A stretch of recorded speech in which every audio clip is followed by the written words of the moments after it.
Buenos días, hermanos. Pueden tomar sus asientos.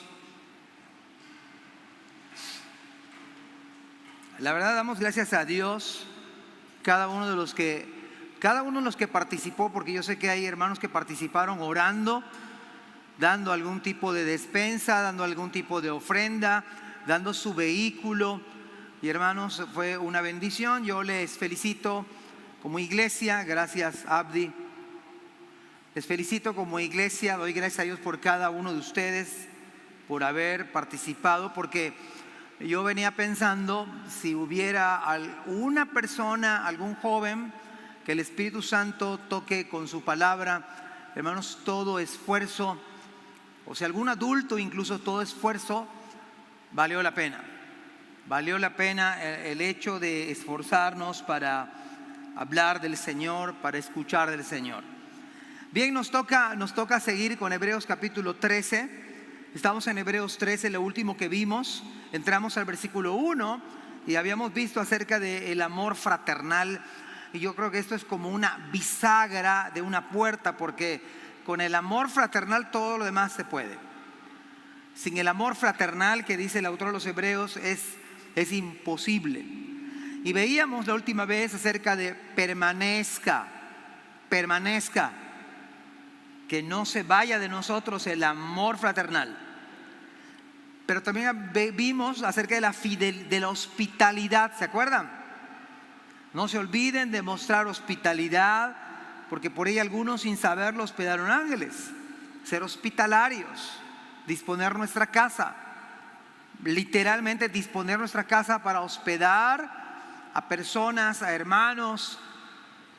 Cuando se escribe esta carta, acuérdense que habían predicadores itinerantes, había hermanos que estaban sufriendo persecución. Entonces la manera práctica de la teología, la manera práctica vivencial de la teología es precisamente la hospitalidad, el amor fraternal. Pero otro tercer aspecto que vimos o mencionamos es acerca de la fidelidad conyugal, la importancia que cada esposo, que cada esposa debemos ser fieles a nuestro cónyuge. Entonces es poner en práctica la sana doctrina, es ponerla en vivencia, modo vivencia. Hoy vamos a ver dos verdades bíblicas. La primera, el tema de hoy es: aprovechemos las bendiciones del Señor. Aprovechemos las bendiciones del Señor. Y a mí me parece que estos versículos, la verdad de las cosas, si nosotros con la ayuda del Señor, el Señor nos da su gracia de poder vivirlos, de poder llevarlos a cabo, me parece que Dios puede utilizarles a ustedes y a un servidor de una manera que no tenemos idea. El versículo de hoy es comenzaremos con el versículo 5 y versículo número 6. Voy a leer dos versiones. La versión 60, que quizá tiene la mayoría, y luego me voy a ir a una versión más contemporánea. Pero el contenido es exactamente el mismo. Leo la escritura: sean vuestras costumbres sin avaricia, contentos con lo que tenéis ahora, porque Él dijo: no te desampararé ni te dejaré. De manera que podemos decir confiadamente: el Señor es mi ayudador, no temeré lo que me pueda hacer el hombre. Otra versión dice: sea el carácter de ustedes sin avaricia, contentos con lo que tienen, porque Él mismo ha dicho: nunca te dejaré ni te desampararé. De manera que decimos confiadamente: el Señor es el que me ayuda, no temeré. ¿Qué podrá hacerme el hombre? Fíjense, hermanos, que en los 10 mandamientos la codicia, esto es muy interesante, la codicia es como sinónimo de avaricia, es aplicada, resulta que se aplica a veces pensamos en términos de dinero. Por el versículo 5 dice, sea el carácter de ustedes sin avaricia. Y sí tiene que ver con dinero. Pero resulta que en el Antiguo Testamento, dentro de los 10 mandamientos, la codicia se aplicaba tanto a los deseos ilícitos en cuanto a la mujer de nuestro prójimo, como a sus bienes. O sea que en el texto bíblico de los 10 mandamientos, la codicia tiene que ver con un deseo ilícito, la mujer de mi prójimo y los bienes materiales. Voy a leer Éxodo 20:17 y mire cómo comienza. No codiciarás la casa de tu prójimo. No codiciarás la casa de tu prójimo. Hermanos, eso es bíblico. Usted y yo debemos gozarnos de saber que los hermanos tienen una casa. Pero usted y yo sería pecaminoso si la codiciamos. Esa casa debería yo tenerla. ¿Por qué no me la dieron a mí? Independientemente de la casa, del tamaño de la casa de usted, del tamaño de la casa del hermano, el texto dice, no codiciarás la casa de tu prójimo. E inmediatamente dice, la conecta, no codiciarás la mujer de tu prójimo. De la igual manera, así como no conviene codiciar la casa del hermano, por supuesto, no codiciar la mujer de mi prójimo. O sea, va a la par.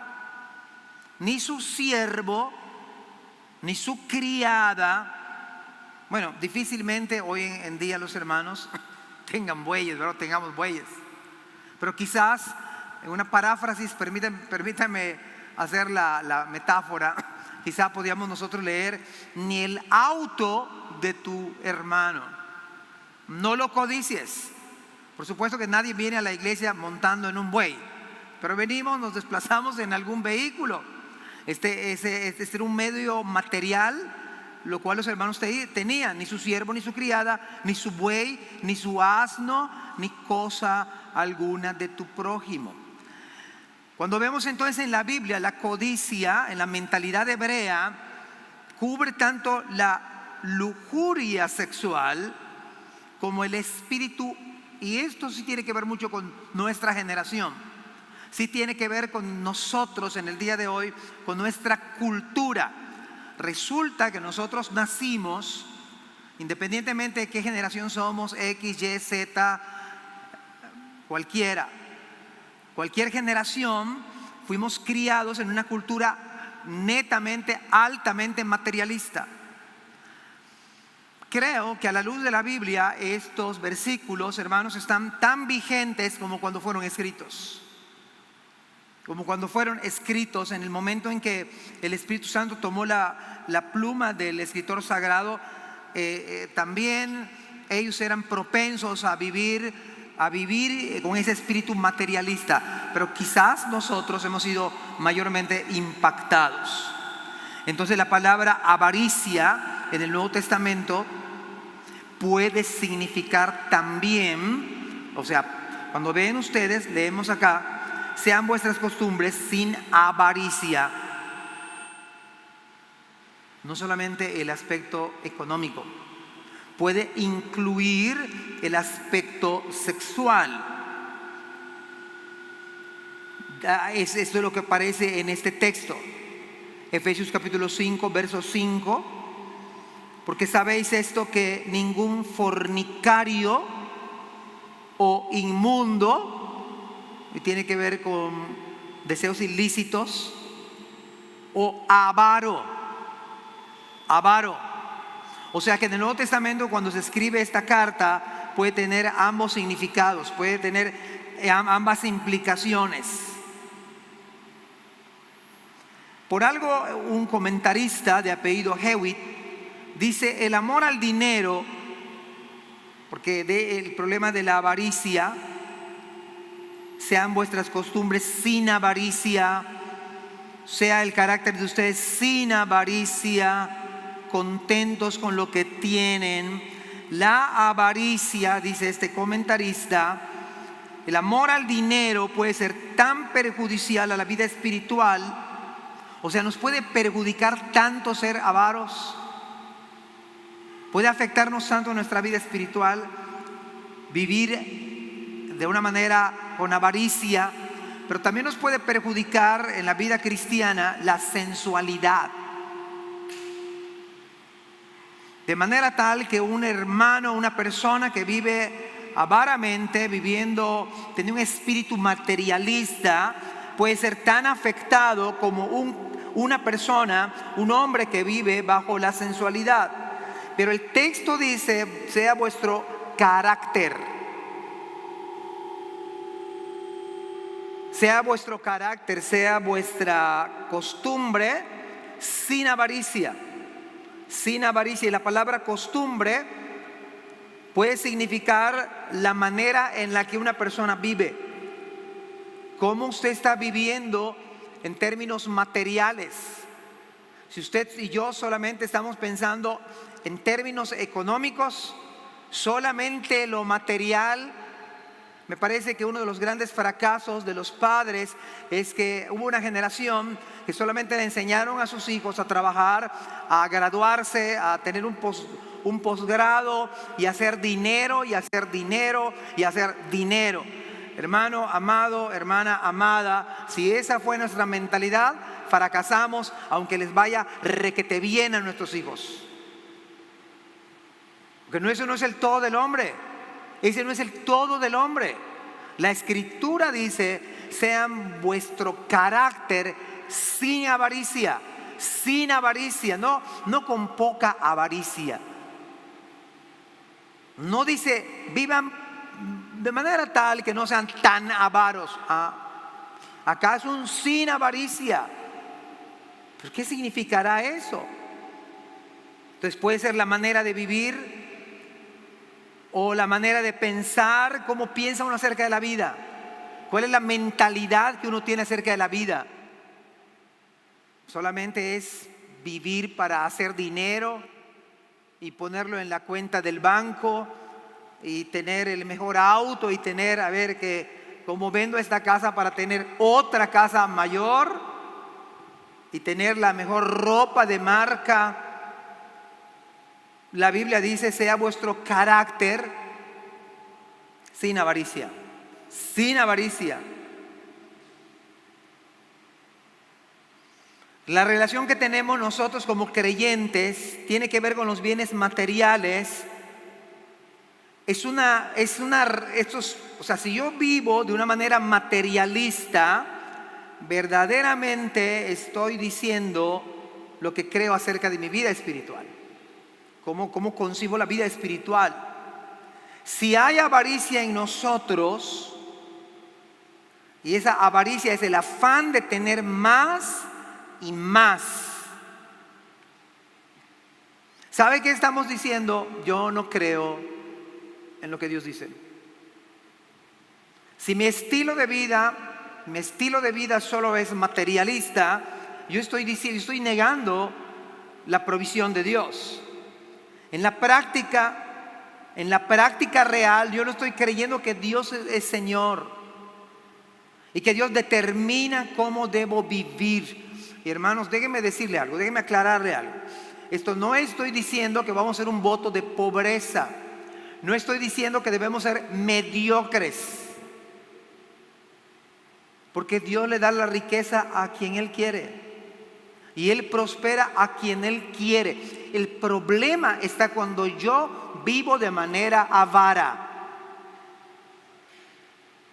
Una de las cosas que yo he dicho aquí en el púlpito a la luz de la Biblia es que si Dios me prospera, si Dios me da bienes en este mundo, ¿sabe para qué es? Es para compartir con otros. Es para extender el reino del Señor. Para eso Dios nos los da. Para eso Dios nos da las riquezas. En el caso que el Señor le haya prosperado. Pero en la práctica avara es no creer que Dios es el Señor que determina cómo debo vivir. Pero por otro lado, cómo el Padre puede suplir lo que usted necesita para vivir, lo que yo necesito para vivir. Y quizá podemos hacer hasta un ejercicio, no voy a decir que digan amén, pero si yo pregunto, hermanos, ¿creen que Dios va a proveer? La mayoría de los teóricos cristianos van a decir amén. Pero estamos viviendo sin avaricia. Estamos viviendo sin avaricia. Eso dice el Señor. La avaricia en caso del creyente es una manera de decir, déjeme leerlo esto. No confío demasiado en Dios. Ya le conozco a Dios y sé que suele ser un poco severo conmigo. Creo que sé mejor que Él lo que me conviene. Si descanso en el Señor y en su provisión, a lo mejor Él no va a satisfacer todos aquellos deseos, caprichos que yo quisiera tener. Por lo tanto, además de creer en el Señor, voy a hacer todo lo que pueda asegurar que siempre tenga un amplio saldo positivo en el banco. Y digo esto, hermanos, porque es muy duro para nuestra generación, muy duro para nuestra cultura, que crecimos, escuchamos, leemos, vivimos, cantamos una cultura netamente materialista. Y claro, esto que yo leí, por supuesto que nadie lo dice con estas palabras, pero muchas veces lo hacemos. Y uno puede caer en la trampa de la avaricia. Todos sabemos que cuando decimos, si logro tener esto o hacer aquello, entonces seré feliz. Si logro tener incluso terminar mi posgrado, entonces voy a ser feliz. Si logro cambiar de auto, entonces voy a ser feliz. Si logro comprar mi casa con esta característica, entonces voy a ser feliz. Si logro casarme, entonces voy a ser feliz. Pero eso nunca funciona de esta manera. Quizá lo conseguimos, pero enseguida se asoma otra cosa que necesitamos para ser felices. Y así sucesivamente. El avaro, por definición, siempre está mirando lo que no tiene. ¿Cómo se llama el tema esta mañana? El tema de esta mañana es: aprovechemos las bendiciones del Señor. Un avaro no va a estar contento con lo que tiene. La característica de la avaricia es que siempre me hace falta algo más. Ya sea de dinero en mi cuenta bancaria, ya sea de cosas que yo necesito adornar mi casa. Pero todo esto, hermanos, está demostrando algo que va en contra de Hebreos capítulo 11, de vivir por fe. Y ya lo hemos escuchado, lo hemos predicado, lo hemos leído, lo sabemos. La fe, la certeza de lo que se espera, la convicción de lo que no se ve. Sara era estéril, Abraham de 100 años, eso ya lo escuchamos. Y Dios les prometió que les iba a dar un hijo. Sara se desesperó porque no podía concebir, era estéril, y le dio a su sirvienta. Dios le había dicho que iban a hacer de Abraham una nación como la arena del mar, su descendencia, como la multitud de las estrellas del firmamento. Y Sara dudó.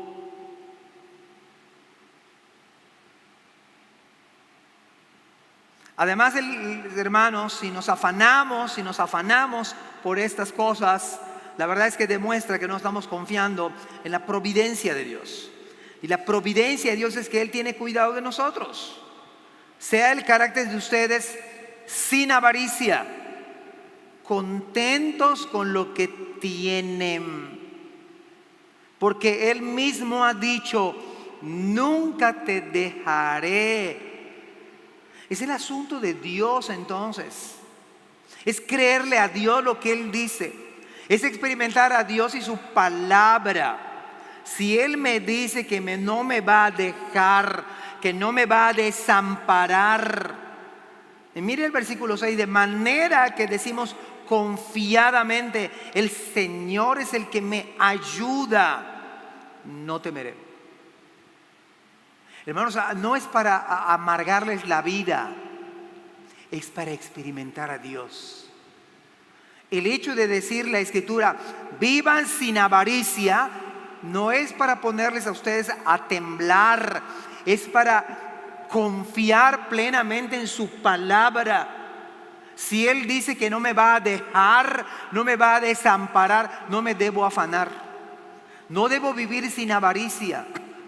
Debo vivir sin avaricia, queriendo tener más y más. No estar contento con lo que tengo, sino no estoy contento porque no tengo algo que pienso que necesito, algo que debería yo tener. Mire, hermanos, hoy en día los varones, las familias están en crisis porque hay esposos que se dedican a trabajar N cantidad de horas y no están con sus hijos, y no le dedican tiempo a sus hijos, y no le dedican tiempo a su esposa. Es mentira eso de yo no le doy mucho tiempo, yo le doy calidad de tiempo. Eso es mentira. Tiempo de calidad, es mentira eso. No hay tal tiempo de calidad. 5 minutos, 15, tiempo de calidad. Los esposos necesitamos sacar tiempo para la esposa, para los hijos. Y si Dios dice no te dejaré ni te desampararé, debemos creerlo. La avaricia también es una demostración de egoísmo. Yo solo pienso en mí. No me importa mi iglesia, no me importan los hermanos en la fe, no me importan las misiones. No me importan las misiones, ¿qué? ¿Y a mí qué? Si hay hermanos perseguidos en Chiapas, si hay en el Medio Oriente hermanos perseguidos que no pueden dar su identidad. Un miércoles estuvo una pareja de Aguascalientes y yo conocí a su abuelo, era un hombre millonario, y su nieta se está yendo al Medio Oriente, o a África, perdón, y no se está yendo con el dinero de su abuelo. Vino a esta iglesia para que oremos por ellos, y ya se nos olvidó un miércoles. Pero ¿no acaso nuestra iglesia debería pensar no solamente en usted y en mí, sino en otros lugares, llevar el evangelio con mis oraciones, con mi dinero, con ese dinero que es mío? Vuestro carácter sea sin avaricia, contentos con lo que tenemos. Pues debemos aprovechar las bendiciones, hermanos. Contentos con lo que tienen. El Señor dice, nunca te dejaré. No ustedes recuerdan cómo los israelitas, el Señor les alimentaba con maná que venía del cielo. Se murieron por falta de maná. Salud. Se murieron por falta de alimento en el desierto. ¿Acaso se murieron de sed? ¿No acaso Moisés le pegó a la roca y de la roca en el desierto salió agua abundante para que los israelitas? ¿No Dios abrió el mar y cruzaron? ¿No y Dios hizo derribar, caer la muralla de Jericó? No te dejaré. ¿Y no acaso nos lo dice a nosotros, hermanos? No estoy diciendo que no trabaje, que no estudie, que no se esfuerce. Lo que está diciendo la Biblia es que usted trabaje, usted se esfuerce, haga su mejor papel, haga lo posible. Dios hace lo imposible, pero sin avaricia. Sin avaricia. La avaricia es una muestra de egoísmo nuestro.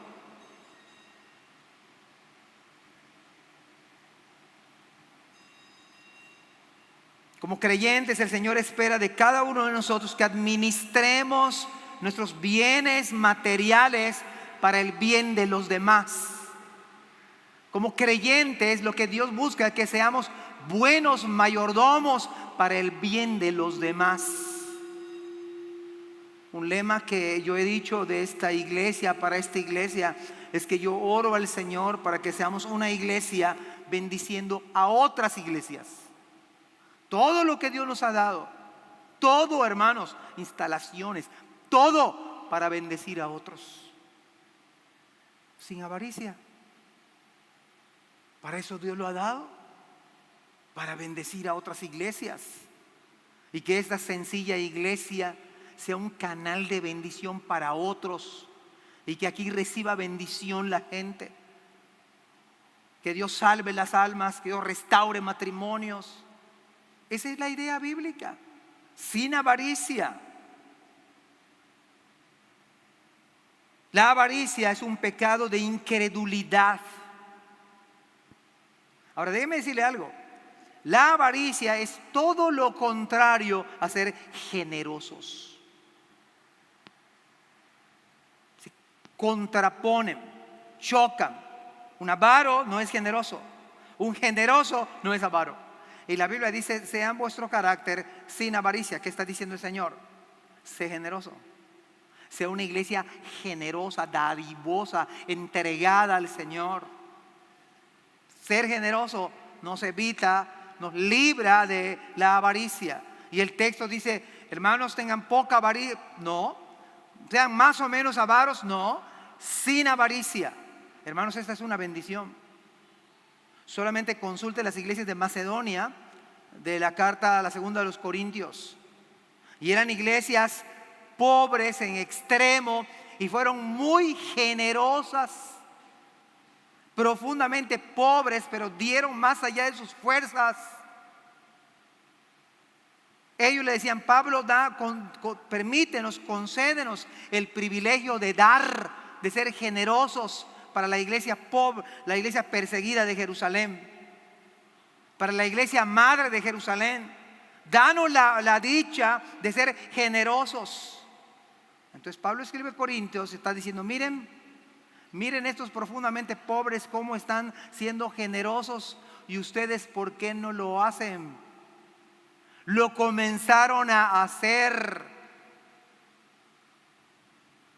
Y hermanos, esto es un buen tema que el Espíritu Santo providencialmente permite que hablemos, porque quizás alguno de nosotros se nos ha olvidado. Quizás alguno de nosotros en un tiempo sí fuimos generosos. Quizás nos involucramos en la iglesia. Quizá participamos en la iglesia. Pero hermanos, la idea es que usted siga. Porque el punto acá es un asunto que Dios nos dice. Sea vuestro carácter, sea la manera de que usted es, sin avaricia, contentos con lo que tienen. Es un asunto de Dios, nunca te dejaré. Eso está tan vigente en el día de hoy. Nunca te dejaré, ni te desampararé. ¿No es algo maravilloso que Dios nos diga, nunca te voy a dejar? Señor, ¿qué voy a comer el lunes si soy generoso? ¿Quién me va a ayudar con el mantenimiento de mi auto cuando se desgaste? Pero el Señor dice, nunca te voy a dejar, no te voy a desamparar.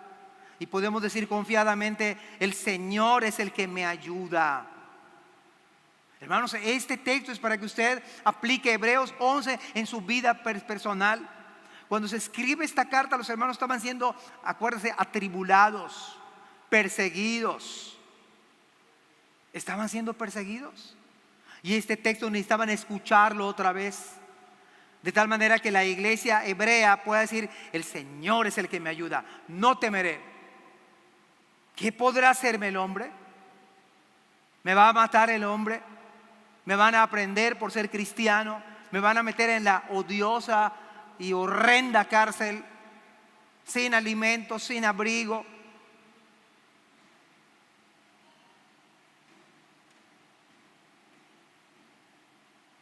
La pregunta es, ¿estoy contento con lo que tengo en este mismo momento, hermanos? ¿Usted está contento con lo que tiene? ¿Está contento con lo que tiene, con ese auto que tiene? Mire, si usted se va a endeudar y no va a poder participar en su iglesia generosamente, yo le aconsejo a la luz de la Biblia, no se endeude.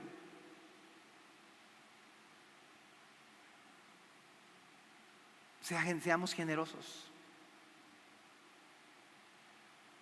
Si usted se va a endeudar con una casa de tal manera que no va a poder asistir a la iglesia porque tiene que trabajar todos los domingos, no compre la casa.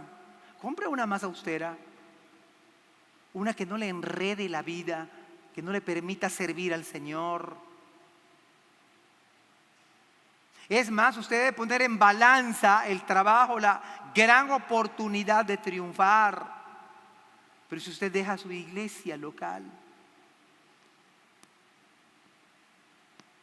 si no pone esto en balanza, hermanos, usted debería considerar esa valiosa oportunidad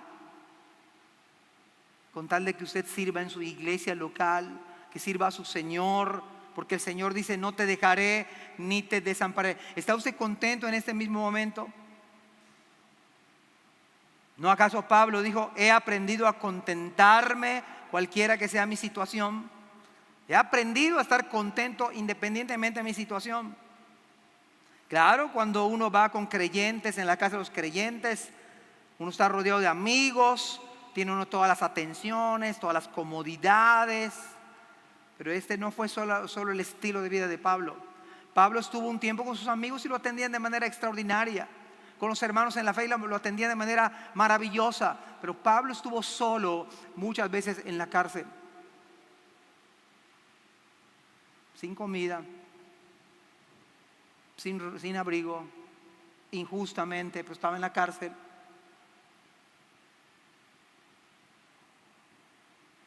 Y dijo Pablo: he aprendido, y esto se llama, de hecho hay toda una teología de esto, se llama la doctrina del contentamiento cristiano, una joya rara, hay un libro de esto. ¿Sabe usted que el contentamiento es algo que ustedes y yo tenemos que aprender? Queridos padres, enséñenle a sus hijos a comer todo. No soy nutriólogo, hay una nutrióloga ahí atrás, hay un doctor aquí, un especialista en los pulmones, hay dentistas acá, y que me contradigan, pero yo creo que nuestros hijos deben aprender a comer todo. Estar contentos. No que les sirven una hamburguesa y le quitan todo. O peor aún, no comen carne. Ingratos. No le agradecen a sus padres. Es muy difícil esta generación. Tenemos que, hermanos, comenzando con los papás, ¿está usted contento con lo que tiene? Porque si usted está contento, usted va a estar feliz. Amén. O sea, si usted se da cuenta: Señor, gracias por la esposa que me has dado, o por el esposo que me has dado, porque estoy solo o sola, porque no todos, alguna muchacha se puede frustrar y puede decir: Señor, ya me está, ahora sí, porque yo decía que el tren, ahora sí, ahora podemos decir: ya me está dejando el tren, se va a inaugurar creo que el año que viene. Alguna muchacha puede decir: ya me está dejando el último vagón, lo van a inaugurar apenas. O algún varón, hermanos, no se sienta frustrada, joven, no te sientas frustrada, porque no es una obligación que tú te cases.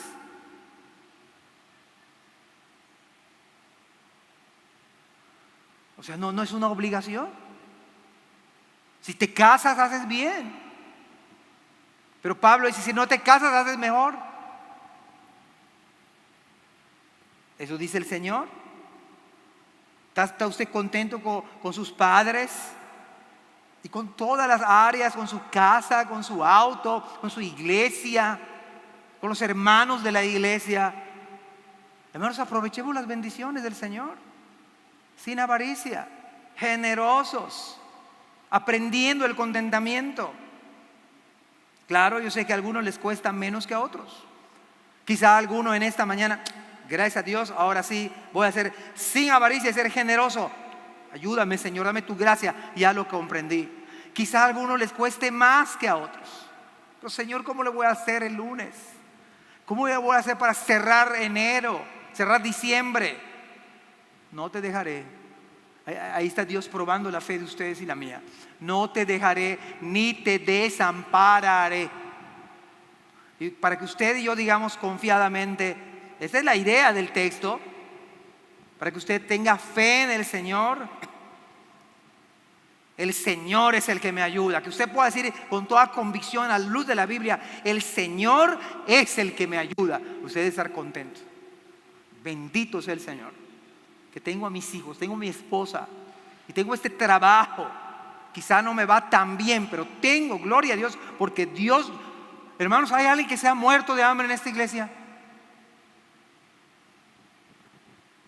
Es más, no hay nadie que se haya muerto de hambre en esta iglesia. Más, yo creo que Dios ha bendecido mucho esta iglesia. Demasiado nos ha bendecido el Señor. ¿Está usted contento?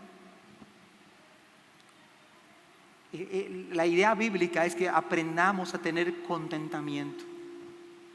Aprendamos a estar contentos. Contentos con lo que tienen.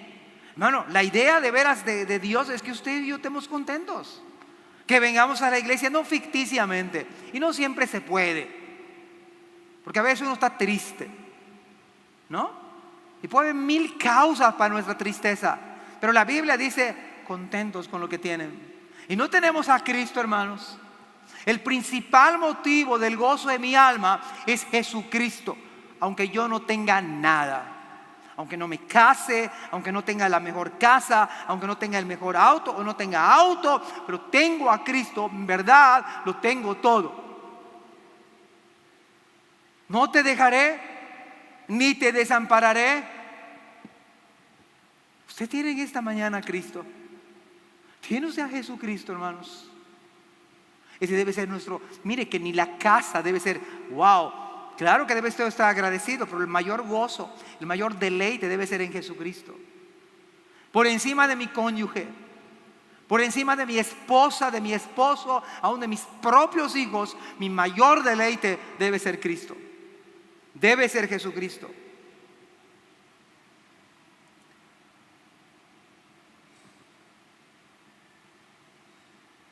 Pero luego más. El Señor dice que no nos va a dejar, siempre va a estar a nuestro lado. Es una promesa segura del Señor. ¿Creen esto, hermanos? Pues no te dejaré ni te desampararé. Solo Dios puede suplir nuestra seguridad afectiva, porque para algunos es muy importante el afecto. Solo Dios puede suplir la necesidad social. Pero la Biblia dice, Él no nos dejará. Nos preocupa en esta mañana nuestro futuro, ¿qué va a pasar? ¿De dónde van a venir nuestras provisiones? Nos preocupa.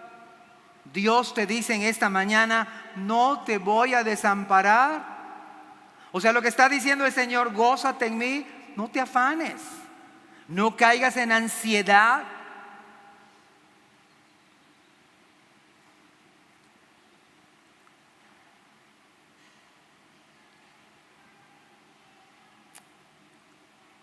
¿Acaso no dice Mateo 10, 29 al 31? ¿No se venden 2 pajarillos por un cuarto? Con todo, exageradamente, ni uno de ellos cae a tierra sin vuestro Padre. Si ustedes y yo estamos en la tarde en cualquier lugar aquí en Mérida, y fíjense que casi en cualquier lugar, vamos a encontrarnos con esos pájaros negros que acá le llamamos cahues, ¿no? No sé específicamente cuál es su nombre científico, pero nosotros hay los cahues. Y ahora hay la moda de los loros.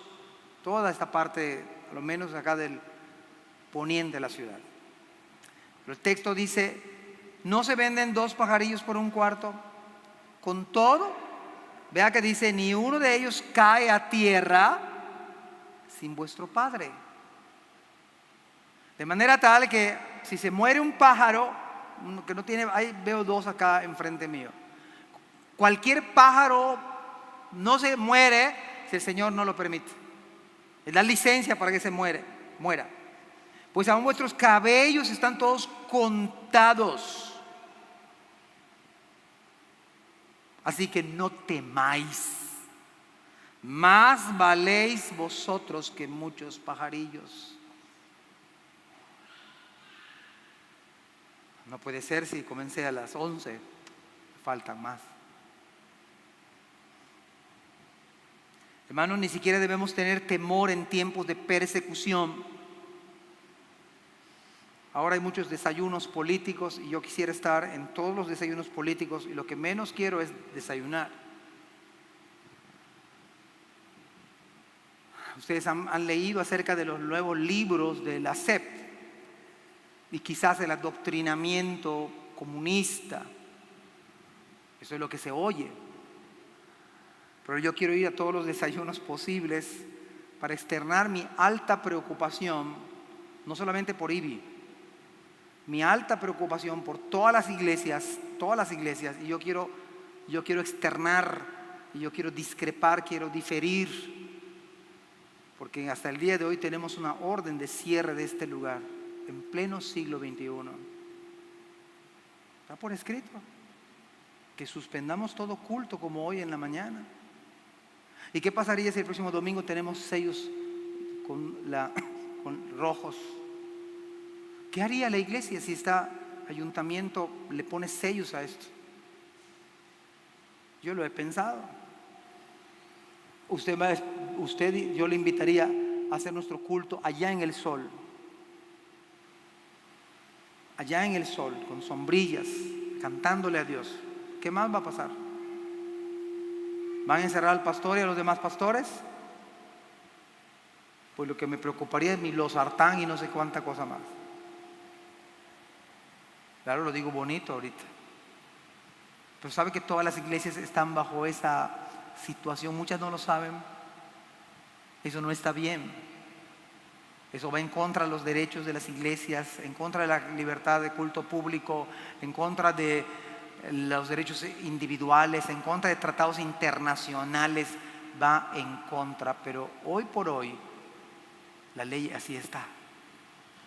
Y oren, porque yo se lo quiero externar a los candidatos ahora. Además de la familia, además no al aborto. Pero el Señor dice: no te dejaré ni te desampararé. Aun si eso llegara a pasar, que nos cierren las instalaciones, quizás la primera acción sería hacer nuestro culto en la calle. Y no sé, lo que sí sé es que Dios dice: no te dejaré ni te desampararé. En la plena ciudad de Mérida, ¿cómo es posible estos atropellos?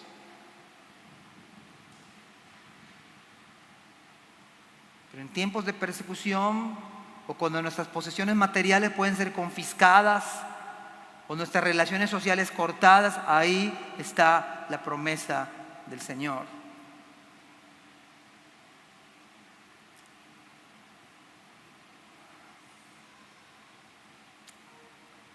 Segunda verdad.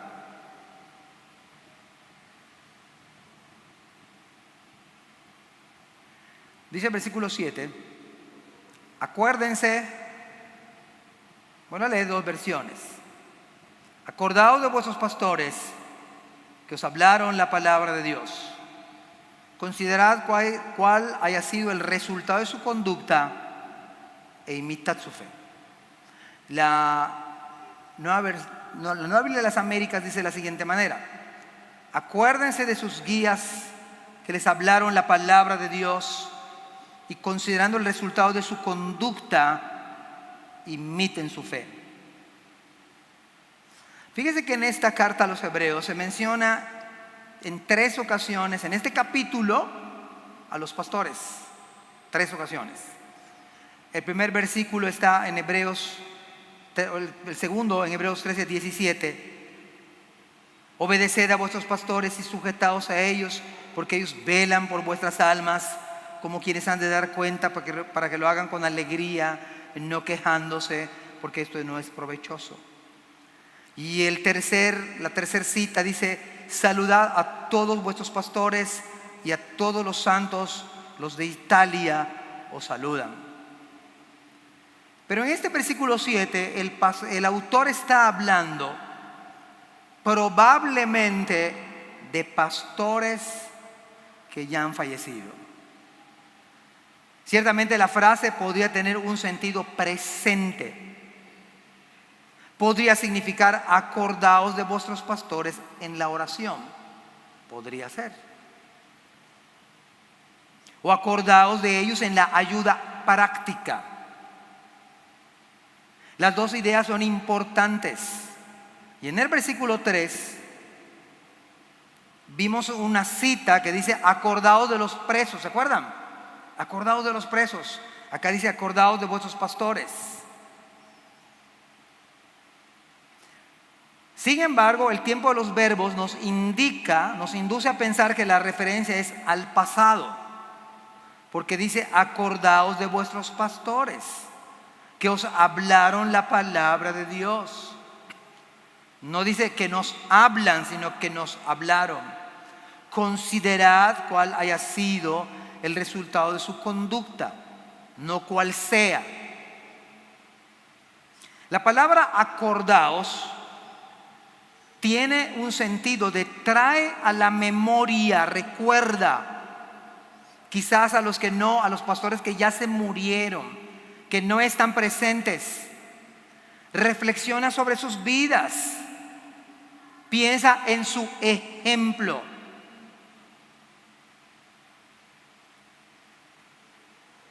Hace el capítulo 11 vimos acerca de los grandes hombres de fe, desde el principio hasta el final. Pero creo que a la luz de la Biblia nosotros tendríamos que pensar en esta mañana en los pastores. Y dice la Biblia, acuérdense de sus guías. Y al igual que tenemos un problema con la avaricia, una cultura materialista netamente, en el día de hoy también salimos de una cultura individualista, donde el libro de los jueces es muy característico. Cada uno hacía lo que bien le parecía, porque no había rey en Israel. Y cuando nos convertimos al Evangelio también traemos vestigios del pasado. Y esto también nos cuesta mucho. Nos cuesta muchísimo. No debería de ser. Debe ser una iglesia sin avaricia y debe ser una iglesia que se acuerde de sus guías, si ya fallecieron. ¿Lo que más dice la Biblia?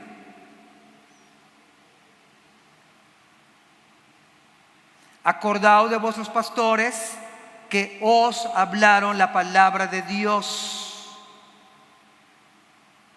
Seguramente todos nosotros, podemos dar gracias por hombres y mujeres de Dios que han contribuido a nuestra edificación. Yo creo que deberíamos dar gracias por los pastores que Dios ha usado en nuestra vida. Alguien nos predicó el Evangelio, fue un pastor, un predicador, o un hermano, pero generalmente un pastor. Y yo creo que a la par de estar contento con lo que yo tengo, también debería de estar agradecido con el Señor. Porque Efesios dice que son dones para la iglesia, los pastores. Así como los dones que Dios le da a cada uno, en la iglesia Dios da pastores. Y yo creo que debemos dar gracias a Dios por los pastores que Dios ha puesto. Reflexionar sobre la vida de estos hombres, pensar en su ejemplo. Dar gracias por los hombres y mujeres que se han entregado para que yo sea edificado, para que yo sea bendecido. A lo mejor si pensamos más en ellos y recordásemos cómo confrontaron los pastores o han confrontado diferentes situaciones, probablemente su ejemplo sería de gran ayuda para nosotros. ¿Cómo le hacen los pastores, ya sea que murieron? ¿Cómo le hicieron esos pastores? Yo traje un libro esta mañana que leí la semana pasada. Y ahí hay 3 hombres y 3 nombres. Está John Bunyan, William Cooper y David Brainerd. Y para los que no saben, John Bunyan, con solamente educación primaria, escribió el libro más leído en todo el cristianismo, en toda la historia, el segundo, después de la Biblia. Se cree que el libro más leído es el de John Bunyan. Se llama El progreso del peregrino. Un hombre que no tuvo un estudio, era bautista por cierto, no tuvo los grados académicos, no salió de Yale, de la Universidad de Yale de Inglaterra. Él estuvo años encarcelado injustamente por no estar de acuerdo con la iglesia anglicana. Lo encarcelaron, persiguieron. Nuestro pasado de ahí proviene. Lo persiguieron y 12 años o más. Falleció su primera esposa, dejó 5 criaturas, se volvió a casar y tenía una hija ciega, William Bunyan, y en la cárcel con todas las privaciones, la gente lo iba a ver ahí, los pastoreaba. Pero luego leí también a William Cooper. William Cooper toda su vida sufrió depresión. Tuvo 3 intentos de suicidio William Cooper. Además que en una ocasión lo llevaron hasta un manicomio a William Cooper. Un hermano, un predicador.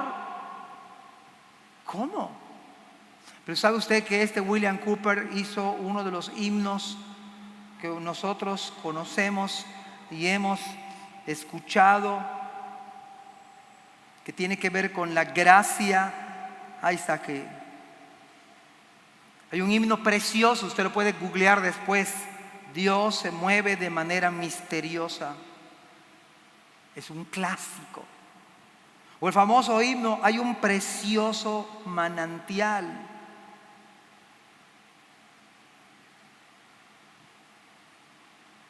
Este hombre que sufrió depresión toda su vida.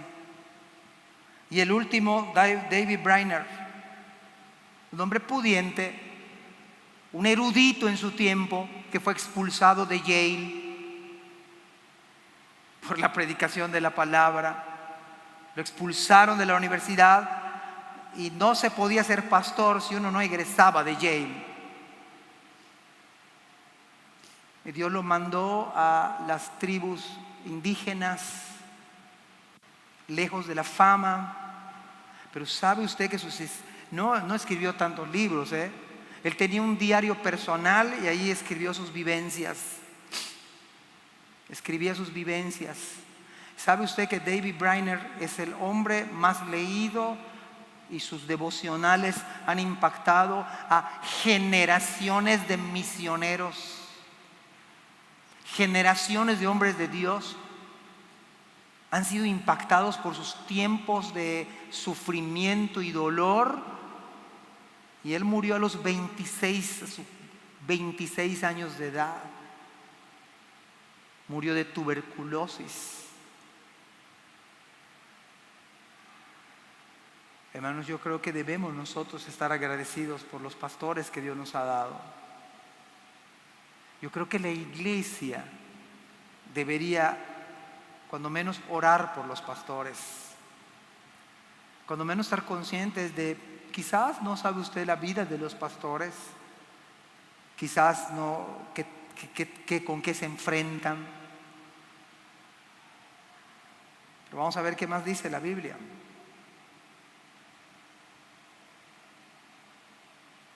A lo mejor si pensamos más en los pastores, recordamos cómo confrontaron diferentes situaciones. Su ejemplo sería de gran ayuda para nosotros. Y posiblemente los pastores mencionados aquí son los mismos que se hace referencia, estoy hablando del texto, donde dice la Escritura: acuérdense de sus guías que les hablaron la palabra de Dios.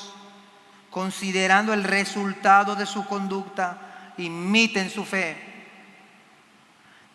El capítulo 2, verso 3 de Hebreos dice: entonces, ¿qué nos hace pensar que podemos escapar si descuidamos esta salvación tan grande, que primeramente fue anunciada por el mismo Señor Jesús y luego nos fue transmitida por quienes lo oyeron hablar?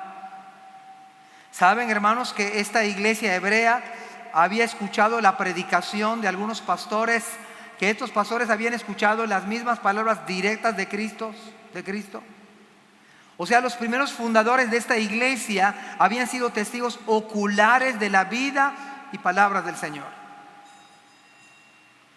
Cuando se dice que ellos eran pastores, la palabra que se utiliza habitualmente es diferente a la que encontramos en el Nuevo Testamento. Literalmente, como dice la versión que yo leí, guías. ¿Y sabe qué significa guía? Aquellos que señalan el camino. Los pastores, Dios nos ha puesto para guiar el camino de las ovejas. Somos ovejas del Señor. Pero Dios nos ha puesto, nosotros no escogimos ser pastores. Muchos de nosotros pastores incluso no queríamos ser pastores. En lo personal, a mí me gustaba ser como misionero. Incluso mi primer pastorado en Tabasco, yo le cedí mi lugar a otro predicador. Le digo, mira, yo voy a estar debajo de ti y tú vas a ser el pastor. Yo voy a ser como misionero. Finalmente se va ese hermano y yo me quedo al frente de la iglesia. Pero nosotros no escogimos ser pastores. Pero la labor de los pastores es guiar a la congregación, guiar a la iglesia, guiar a los hermanos.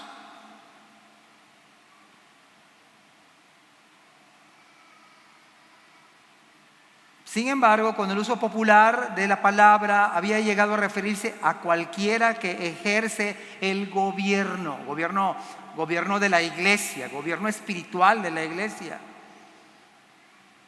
Si buscamos una diferencia de matiz entre las dos palabras, podríamos decir que un pastor vela por el bien de las ovejas en todos los sentidos. Hermano, la tarea de los pastores es velar por el bien espiritual de las ovejas. Y generalmente las cosas que a veces vemos, las cosas que decimos, a veces no nos hacen caso, terminan en fracaso. No podemos obligar a las ovejas, son del Señor, pero nuestra tarea es guiar, es por aquí el camino, es por aquí cómo se deben hacer las cosas. Mire, póngalo en matrimonio, nivel matrimonio. ¿Son iguales ante Dios el esposo y la esposa? Sí. Ahora, varones, díganme una cosa, ¿quién es la cabeza del hogar? El varón. Es lo mismo que pasa en la iglesia. Todos somos reyes y sacerdotes para Dios, sí, pero Dios ha puesto en la iglesia pastores para guiar a las ovejas. Y lo que más queremos delante del Señor, se los digo, buscar el bien de las ovejas en todos los sentidos. O sea, ¿qué pastor de aquí no va a querer que a las familias de la iglesia les vaya bien como matrimonio? Que sean dichosos como esposos, como padres. Esa es nuestra oración. Pero además, un guía, como dice este texto, dirige al rebaño y señala el camino a seguir. La tarea de los pastores es dirigir el rebaño, señalar el camino que se ha de seguir. No estoy inventando nada, estoy diciendo lo que Dios dice. Hermanos, aprovechemos las bendiciones del Señor, sin avaricia a la iglesia, pero también reconociendo a los líderes que Dios ha puesto en la iglesia, cuya tarea es procurar lo mejor para las ovejas, para las familias, para los jóvenes. Así que el autor nos invita a que nos acordemos de ellos, a lo menos en tres cosas. En primer lugar, acordaos de vuestros pastores que os hablaron la palabra de Dios. Una de las cosas que me gusta de la manera en que estamos predicando acá es que vemos los libros o las cartas completas. Esto tocaba ver hoy.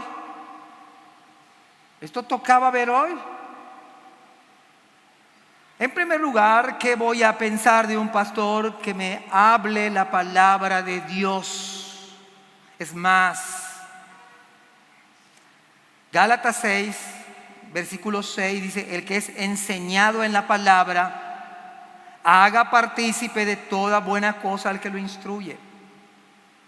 Sea como fuera, damos gracias a Dios porque la gente que ha estado acá, le hemos con humildad, con sencillez, enseñado la palabra de Dios. Y mucho de lo que saben aquí la gente es gracias a Dios por los pastores. No lo han aprendido solos. Por la gracia del Señor, humildemente se les ha enseñado la palabra. Y esa es la idea, enseñar qué dice Dios. El que es enseñado en la palabra, haga partícipe de toda buena cosa al que lo instruye. La primera característica de todo pastor fiel, conforme a las Escrituras, es dar de comer a las ovejas. Uno de los cuidados que yo he escuchado, que los peligros de las ovejas, porque por ejemplo los carneros comen de todo, pero una cosa que los mata, que son las bolsas de plástico, ¿verdad? Bueno, a lo mejor usted no lo sabe, yo lo escuché por allá.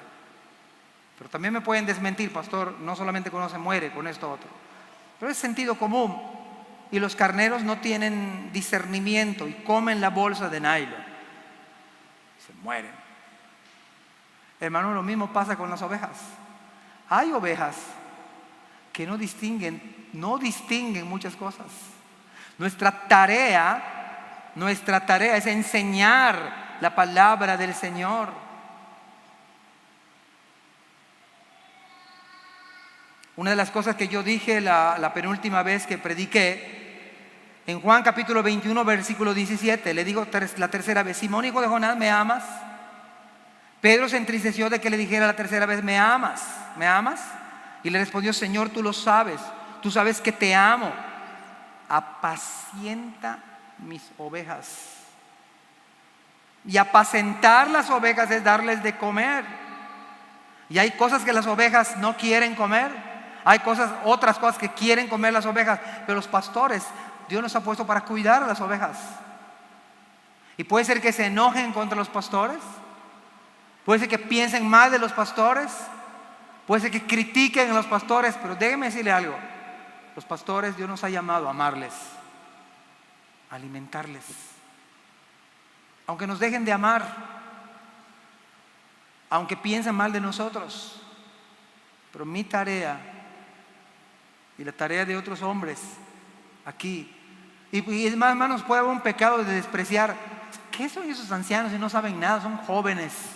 No lo haga. Dios los ha puesto. La iglesia lo ha avalado. Ni siquiera yo no mencioné a ninguno de los que están, para que mañana no me digan: el pastor los escogió. No, los otros líderes los sugirieron, los que estaban antes. Lo presentamos a la iglesia lo avaló. Y alguien puede decir: es que son chavos. Sí, son jóvenes, pero amen a esos jóvenes. Y esto sucede en la mayoría de las iglesias. Algunos dicen: es que el pastor ya está muy viejito, es que los líderes son muy jóvenes, es que son inmaduros, es que no tienen hijos. La Biblia dice: acordaos de vuestros pastores que os hablaron la palabra de Dios. Una gran bendición, hermanos, son los pastores en la iglesia. Son los pastores en la iglesia. Y Dios los ha puesto para guiar la iglesia, para procurar lo mejor de las ovejas. Esa es la idea de los pastores. Cristo dijo: apacienta mis ovejas. Ni siquiera son nuestras. Somos ovejas también nosotros.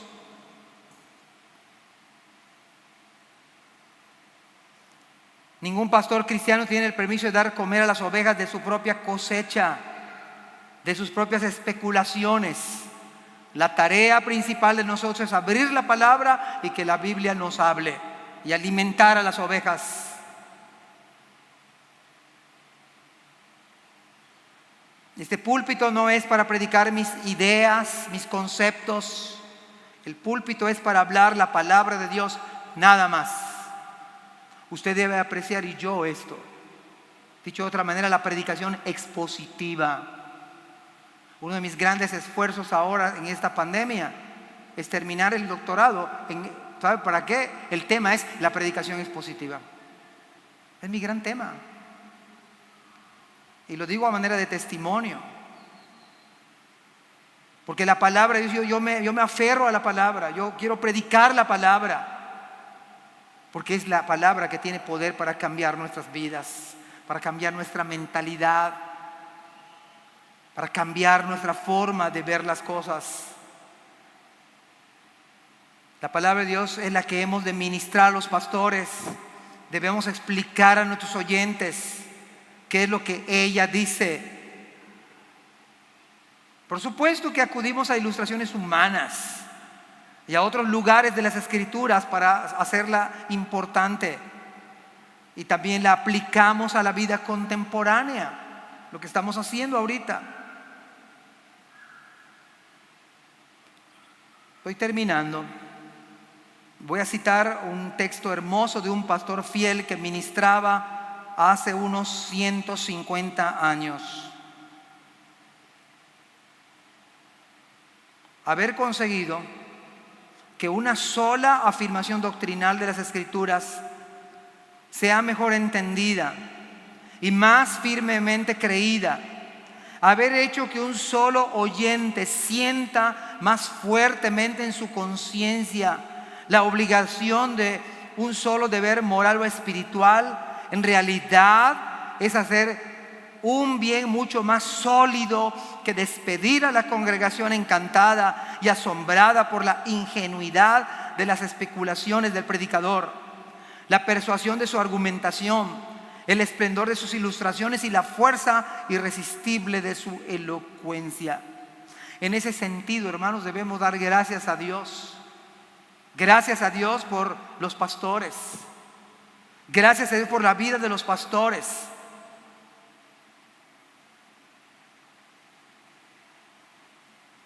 Esta es la tarea del predicador. Esta es la tarea del pastor de la iglesia: predicar, enseñar la palabra.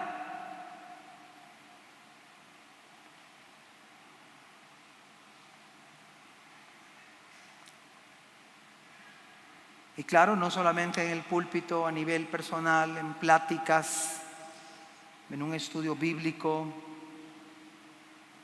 Pero creo que a la luz de la Biblia lo que está diciendo el autor sagrado es que uno debe acordarse, aunque el texto quizás habla quizás más de lleno para pastores que ya habían muerto. Hermanos, uno de los grandes pecados de nosotros es no valorar lo que tenemos.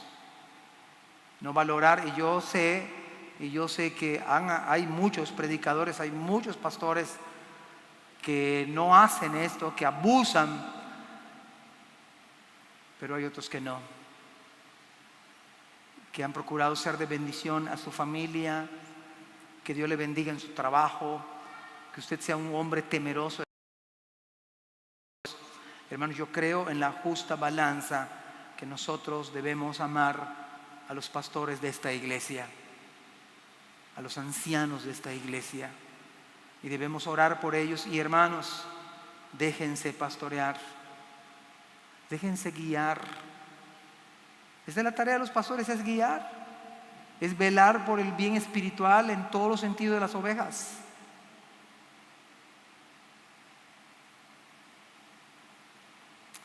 La próxima semana, si Dios nos da vida, vamos a ver esos versículos para estar finalizando ya esta hermosa carta a los hebreos. Y yo creo que estas dos verdades bíblicas, a lo menos de hoy, pudieran ser una enorme bendición para la vida de la iglesia, viviendo sin avaricia y viviendo acordando de nuestros pastores, cuál ha sido el resultado de su conducta, cómo terminan.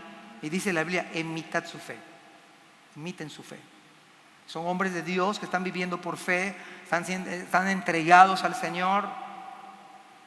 Imiten su fe. Imiten su fe. Que el Señor les bendiga.